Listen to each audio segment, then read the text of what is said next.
Okay guys, so welcome back. So today we will be unboxing our last item. Last item po natin is yung telephoto lens. So as we mentioned earlier, this is to be used for our nature photography. We actually created an account na with Nature's Best Photography because we will be submitting our entries soon. Okay. Who knows, no? Baka manalo tayo. So, Nature's Best Photography magazine. So, ito yung underwear, guys. Yan. Oh, underwear pala yung pangalan. I never expect this one, guys, na underwear yung parang brand niya. Maganda. So, I thought ano lang siya ng yung normal na telephoto lens, but underwear pala yung brand. At ito yung kasama niya na underwear din na parang adapter. So maganda pala, guys. Yan. So tapon na natin to. So ito yung adapter niya, guys. Adapter ring. If you will be placed, kasi ay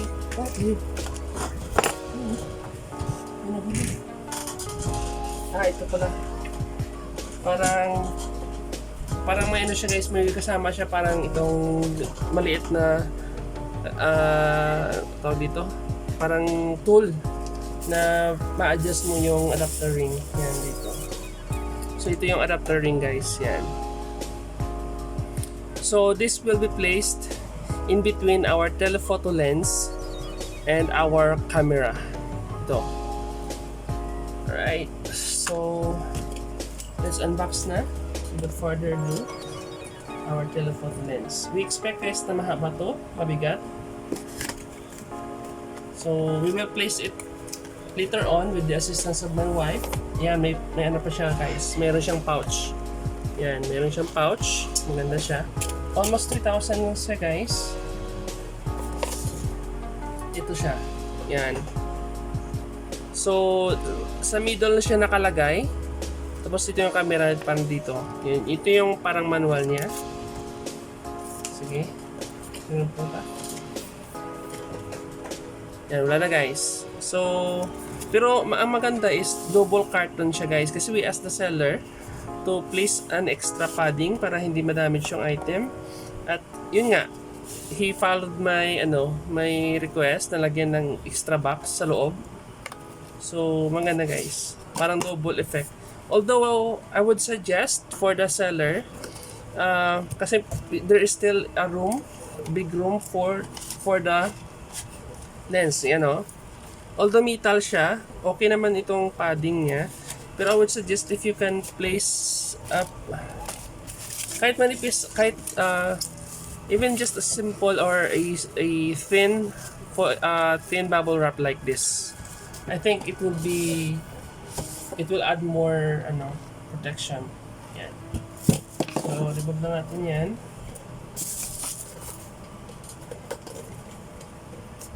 So later on tonight we will go outside and we will do some, kung okay yung, if the weather is good, we can take some photos. Tawag dito? Ano tawag dito? Moon photography.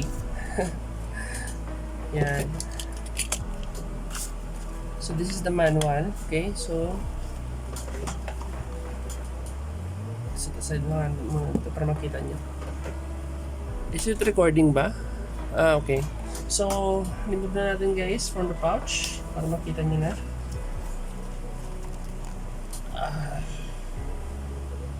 Ang pouch is maganda, guys.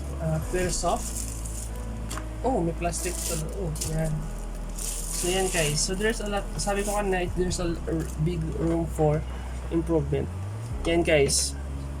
So ito yung parang lock niya. Ito yung para sa stand niya, sa tripod.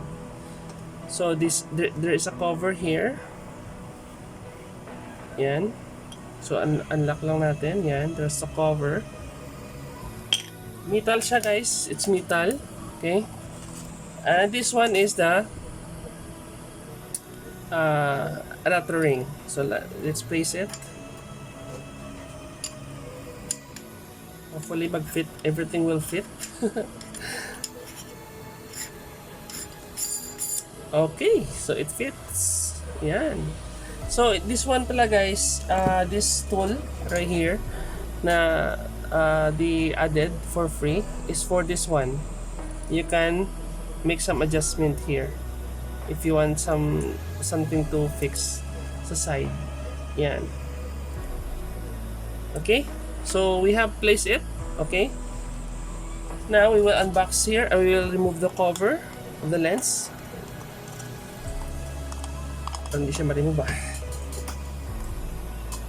Ano ba? Ito. Ano ba?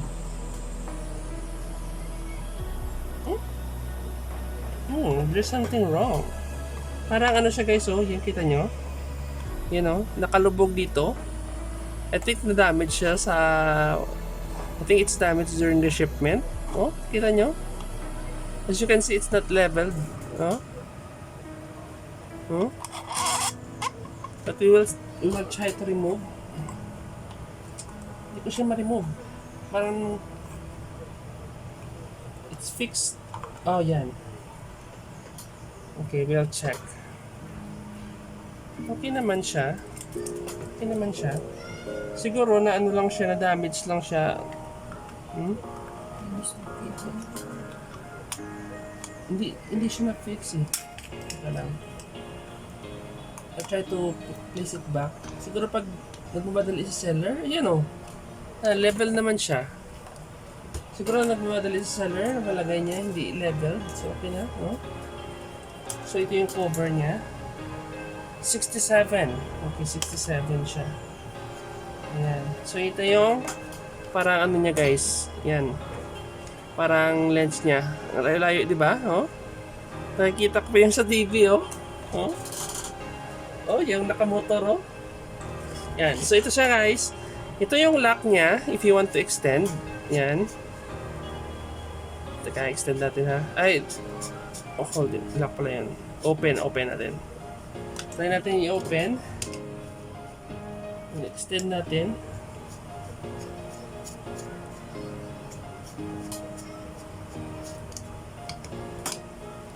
How do we extend? Parang hindi may extend. You need to push. Yan. So yan. Naka 800 na yan guys. Yan. 800 dito 420. Focal opening niya guys f 8.3. Yan o. 8.3. Kita ba? 8.3 to f16. And guys. So I saw a review guys na since this one is 800 guys, you can add another extension ring here to make it double twice. So maging 1,600 siya.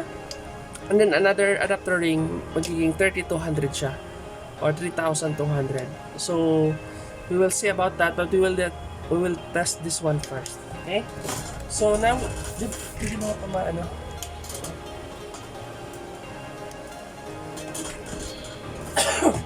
So dito guys, dito lang napapakano. So we will remove the lens. So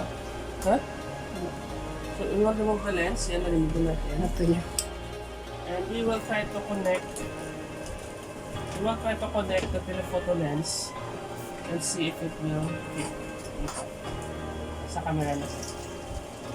So, try natin. Kind of nervous. Paano ba?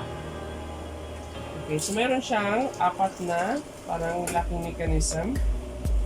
Dito meron din apat. So, try natin. Pasok. Oh, nag-lock! Oh, wow! Yan guys. So,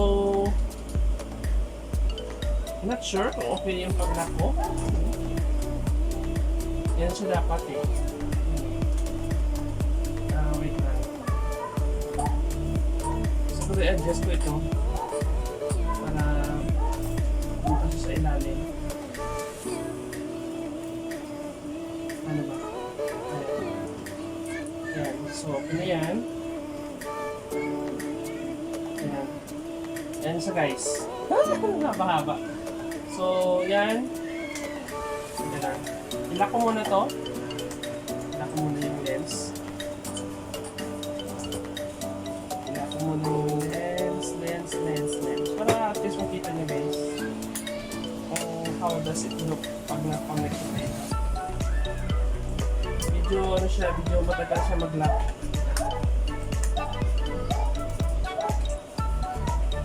Yan. Okay, so it's all locked all the way. Dito naman, pwede mo adjustable din siya guys for the tripod. So, remove ko lang muna yung quick release. So, lagay natin dito.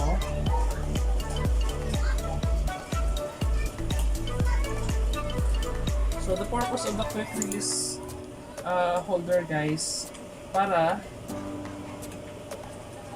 hindi ka mahirapan mag-remove.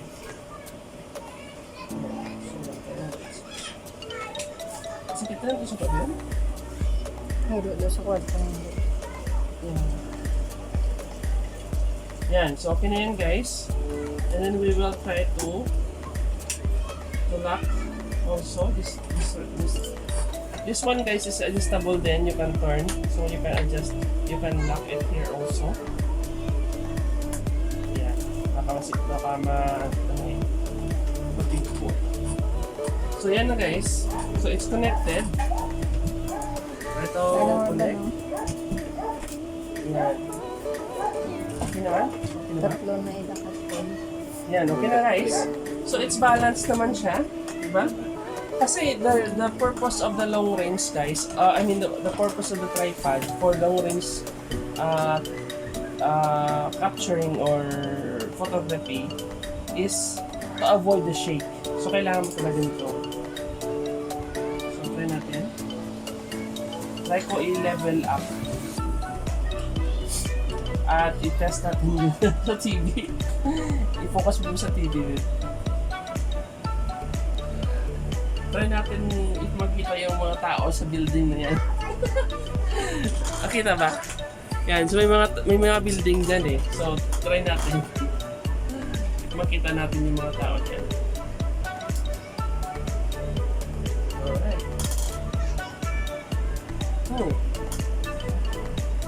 Lens not attached daw. Okay guys, so we're back.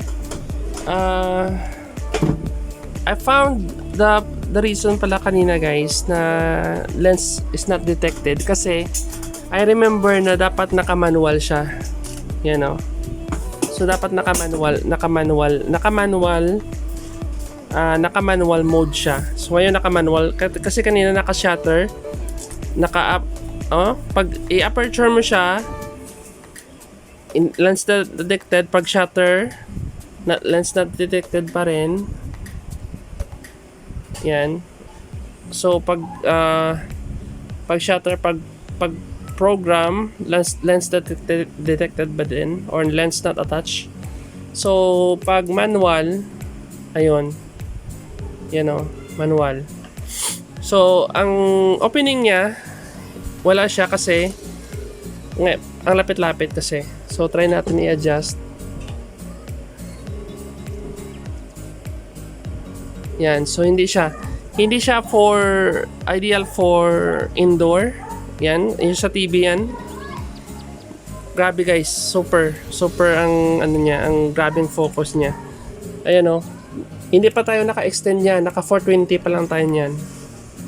Ayan, sa computer tayo natin. Oh.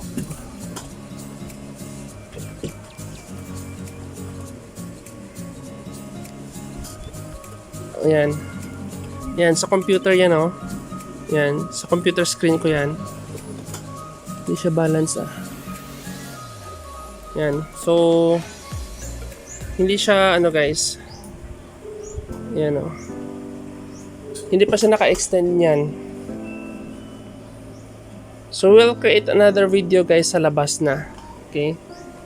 But so far okay siya, di ba? So magamit mo siya sa manual mode. Yan. Yan, to. Check natin. Pakita ko sa inyo guys. So, as you can see, yung outlet natin yon, na mayroong indicator light. So, dito sa camera, ayan siya kalaki. Yan. So, I'll take some shots. Yan. So, yan yung result niya. Again. Parang sun lang, oh. Meron siyang ano guys, meron siyang shake. Kasi I'm holding it.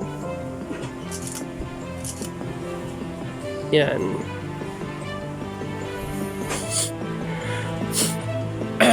Try natin siguro i-adjust. Teka lang. Naka-live view tayo. Try natin i-increase yung para to avoid the shake, yung shutter speed to maximum. Yan, try natin sa maximum. And then we'll try to take a photo.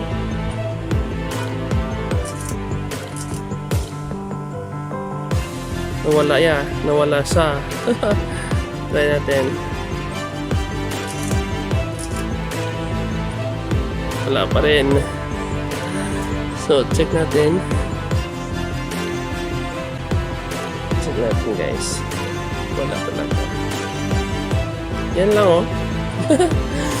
So okay guys, so we will be checking outside later during the night, kasi ngayon it's around 5, almost 6 p.m. So try natin mamaya, if okay yung weather, mag-moon photography tayo.